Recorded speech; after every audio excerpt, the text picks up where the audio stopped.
Hello everyone, I hope everybody is doing all right. मेरा नाम तितिक शुरा है। आप लोग मुझे most important themes modern Indian history के अंदर देख रहे हैं।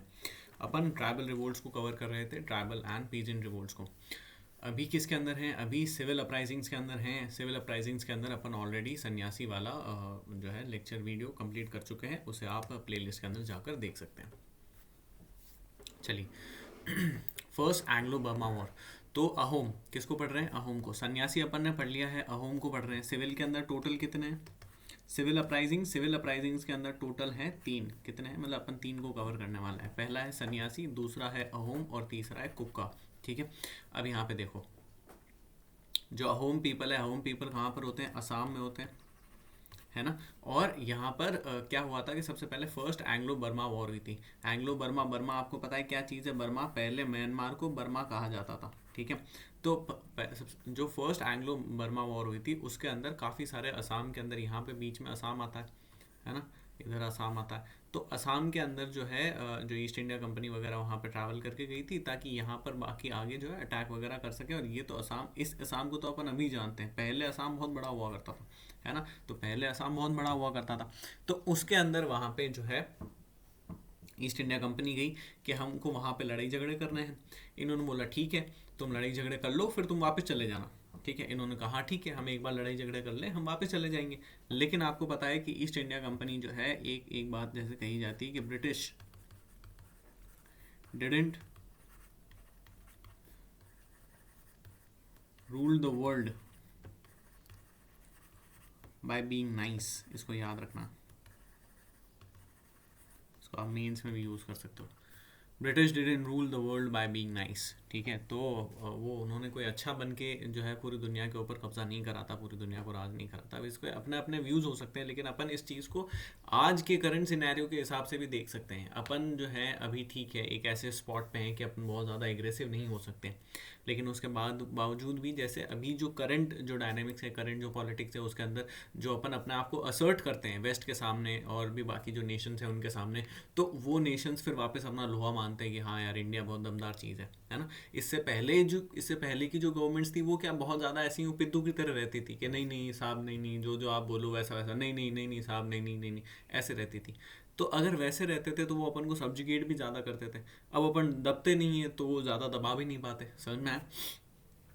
उसके बाद यहाँ पे देखो, फर्स्ट एंग्लो बर्मा वॉर हुई। फर्स्ट एंग्लो बर्मा वॉर के बाद क्या हुआ कि यहाँ पे ईस्ट इंडिया कंपनी गई, कहाँ पर गई? असम में गई।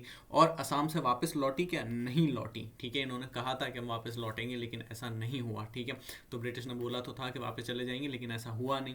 जिसके बाद क्या चीज़ हुई? लार्ज स्केल रिवोल्ट हुआ। लार्ज स्केल रिवोल्ट कहाँ पे? असम के अंदर। जिसकी वजह से जो है ब्रिटिश ईस्ट इंडिया कंपनी को काफ़ी ज़्यादा लॉस हुआ। तो बाद में उन्होंने एक तरीके का रिकन्सिलिएशन करा। क्या करा? एक तरीके का रिकन्सिलिएशन करा, जिसके अंदर उन्होंने कहा कि जो नदन असम है वो हम आपको दे देते हैं, और सदर्न असम जो है वो आप हमारे अंदर ही रहने दो, क्योंकि हमको बहुत ज़्यादा ज़रूरत है और म्यांमार वगैरह जो है हॉस्टाइल है, और इसलिए उसके लिए, ये इन सब चीज़ों के लिए, तो आप जो है सदर्न असम हमारे पास रहने दो। ठीक है। तो ये ट्रीटी हुई थी। बाद में क्या हुआ कि जो अपर आसाम था, ठीक है, जो नदन असम था, वो तो रिटर्न कर दिया गया वहाँ के किंग को, और बाकी उनके पास ही रहा। ठीक है।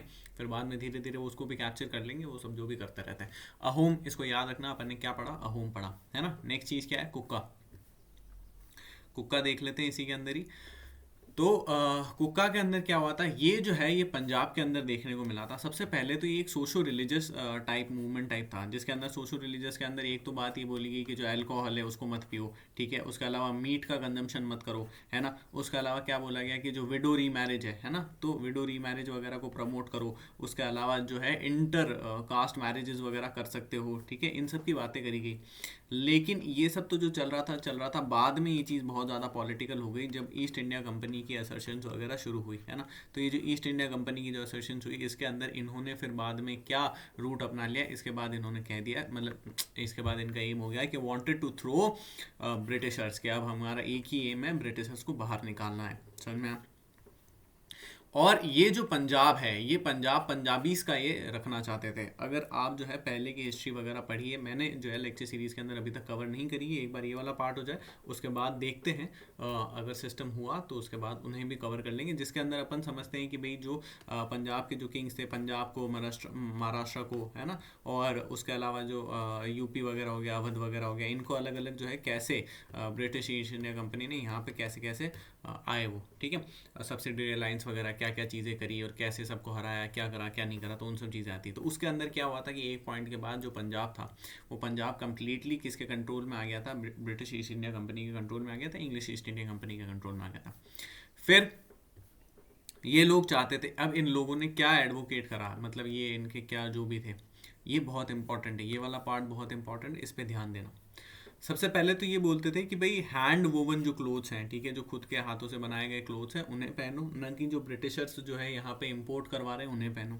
दूसरी बात, जो उनके जो इंग्लिश प्रोडक्ट्स हैं उन्हें भी जो है मत यूज़ करो, जैसे काफ़ी सारी मैच स्टिक सोप्स वगैरह, काफ़ी अगर आप जो है न्यू, अगर आपने एनसीईआरटी वगैरह पढ़ी हो तो उसके अंदर आपने देखा होगा, तो काफ़ी सारी मैच स्टिक सोप्स वगैरह ये सब चीज़ें होती, तो इन सब का भी यूज़ मत करो।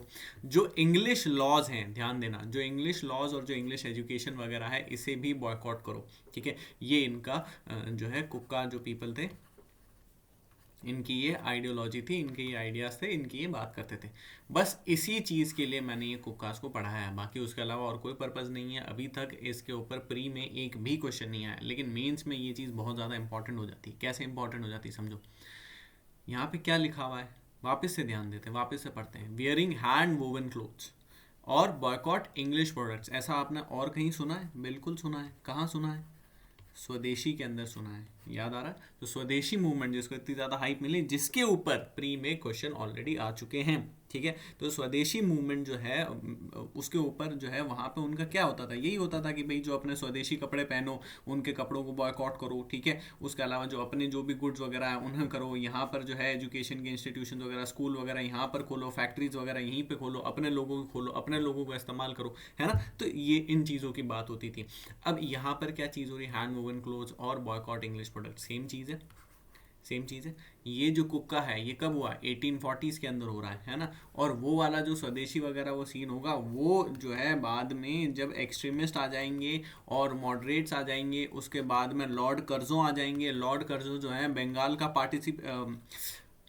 पार्टीशन कर देंगे, ठीक है, बंगाल का पार्टीशन कर देंगे, उसके बाद में ये स्वदेशी वगैरह चीज़ होगी, है ना। उससे इतने साल पहले ही इन्होंने पंजाब के अंदर इस चीज़ को लगा दिया था, मतलब इस चीज़ को एडवोकेट वगैरह कर रहे थे, तो इसलिए अपने इंपॉर्टेंट हो जाता है, इसलिए अपने लिए इंपॉर्टेंट हो जाता है, समझ में आया। फिर बॉयकॉट इंग्लिश लॉज और एजुकेशन। अब ये जो चीज़ है बॉयकॉट इंग्लिश लॉज और एजुकेशन वगैरह, इस चीज़ को कहाँ देखा है? इस चीज़ को भी एक जगह पे देखा है, कहाँ पर? एनसीएम में, नॉन कॉपरेशन मूवमेंट में। नॉन कॉपरेशन मूवमेंट अपन कहाँ पे समझेंगे? नॉन कॉपरेशन मूवमेंट जब गांधी आएंगे, ठीक है। तो जब गांधी आएंगे तो पहले वो जो है 3 सत्याग्रह करेंगे, ठीक है। उसके बाद में बात जो है जलियांवाला बाग का इंसिडेंट होगा, जलियांवाला बाग के साथ में खिलाफत वगैरह का इंसिडेंट होगा, और यही दोनों चीज़ें जो है कल्मिनेट करके क्या बनेगी? एनसीएम बनेगी। तो जो एनसीएम के अंदर जो एडवोकेसी थी वो ये कुक्का पीपल ऑलरेडी कर चुके हैं, समझ में आया, ठीक है। तो कुक्का रिवोल्ट, इसको याद रखना है। ये पहले सोशो रिलीजियस के हिसाब से शुरू हुआ था, बाद में पॉलिटिकल बन गया, ब्रिटिशर्स वगैरह को थ्रो करने की बात हुई। पंजाब जो है पंजाबी के लिए है, इस चीज़ को एडवोकेट करा गया, और इनके क्या जो है जो भी तरीके वगैरह थे उन्हें भी अपन ने देख लिया। तो एक तो हैंड वोवन क्लोथ्स वगैरह पहनो, बॉयकॉट करो इंग्लिश प्रोडक्ट्स का, और बॉयकॉट करो इंग्लिश लॉज एंड एजुकेशन का, याद रखना है इन सबको। अगर वीडियो आपको अच्छा लगे तो वीडियो को लाइक कर सकते हैं, शेयर कर सकते हैं अपने दोस्तों के साथ, चैनल को सब्सक्राइब करना ना भूलें, और जो है अगर आपके कोई भी डाउट वगैरह है, क्वेरी वगैरह है, क्वेश्चन है, तो कमेंट में लिख दें। Thank you.